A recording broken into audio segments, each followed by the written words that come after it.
Hello বন্ধুরা, আমি আবার একটা রেসিপি নিয়ে আসছি। রেসিপিটার নাম হলো আলু পোস্ত। তো কী কী ইনগ্রিডিয়েন্টস লাগছে আলু পোস্ত বানানোর জন্য? এখানে আলু আছে, আর তারপরে এখানে আমার মা বেটে রাখছে পোস্ত বাটা। এখানে কুচি কুচি করা পেঁয়াজ আছে আর কাঁচা লঙ্কা আছে। তারপরে এখানে ফোড়নে আমি দিব কালো জিরা আর শুকনো লঙ্কা আর একটু লবণ আর হলুদ। কড়াই আমি একটু তেল দিয়ে দিচ্ছে। এখন আমি রান্নাটা শুরু করবো। প্রথমে আমি ফোড়নগুলো দিয়ে দেবো।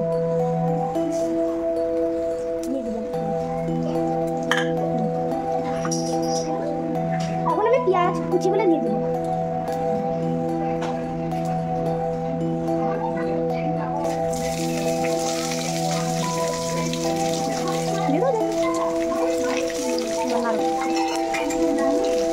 কেমন লাগছে? খুব ভালো লাগছে।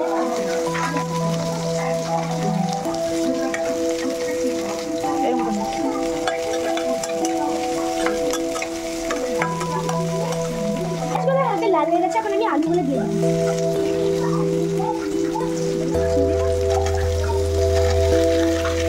এখন আমি আলুগুলো নাড়ব।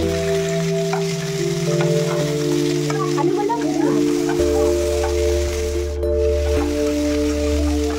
আলুগুলো লাল লাল করে ভেজে নেব। হালকা হালকা ভেজে নেব।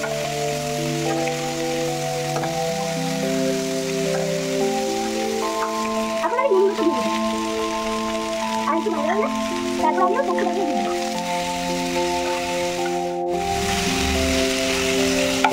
অল্প ভাজা ভাজা হয়ে গেছে। এখন আমি পোস্তটা দিয়ে দেবো।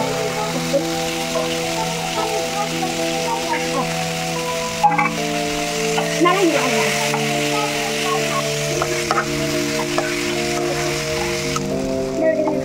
যে বাটিতে পোস্ত ছিল ওই বাটিতে